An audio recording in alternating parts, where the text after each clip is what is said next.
These are my people right here. Listen to this. In the beginning was the Word, and the Word was with God. The Word was God. In the beginning was the Word, and the Word was with God. The Word was God. In the beginning was the Word, and the Word was with God. The Word was God. In the beginning was the Word, and the Word was with God. The Word was God. Now, there have been several Trinitarians that have come out of the woodwork, literally claiming that this Apostolic Pentecostal Bible College is quoting Trinitarian scriptures for their oneness audience. Now, I beg to differ. We do not shy away from these scriptures in the least. Let's quote this together and let me explain it to you from a Pentecostal perspective. In John chapter 1, it says, "In the beginning was the Word, and the Word was with God, and the Word was God. The same was in the beginning with God. All things were made by him," singular, "and without him was not anything made that was made." So by whom were all things made? By the Word, uppercase. That's important. Now, you cannot separate them, the Word, from the one who is speaking, and make it a second person of a proverbial Trinity. So then, who is speaking in the beginning? Well, we read in the book of Colossians chapter 1, verses 14 through 16, speaking of Jesus, it says, "In whom we have redemption through his blood, even the forgiveness of sins, who is the image of the invisible God, the firstborn of every creature. For by him were all things created that are in heaven and that are in earth, visible and invisible, whether they be thrones or dominions or principalities or powers.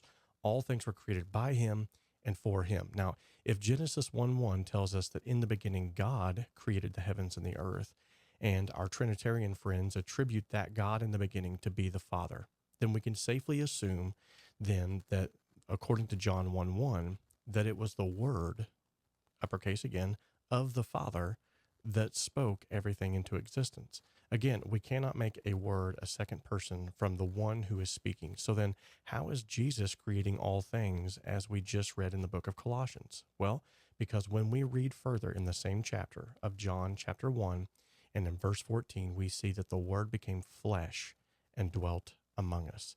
Now, a spirit does not have a bodily form, nor does the spoken word. But Jesus became flesh and therefore became the image of the invisible God. And this is why, as Pentecostals, we say Jesus is God. He is the Father in creation. He is the Son in redemption. He is the same Holy Ghost in action right now. No, we are not shying away from these scriptures in the least bit. Rather, we see them as an even greater revelation of who Jesus truly is. There's no biblical foundation for a triune, tritheistic God that puts Jesus as a second person in a proverbial Trinity. So what do we read then in the scriptures?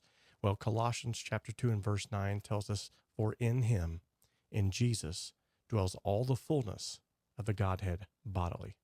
That's right. Jesus is not just in the Godhead. The Godhead is in Jesus.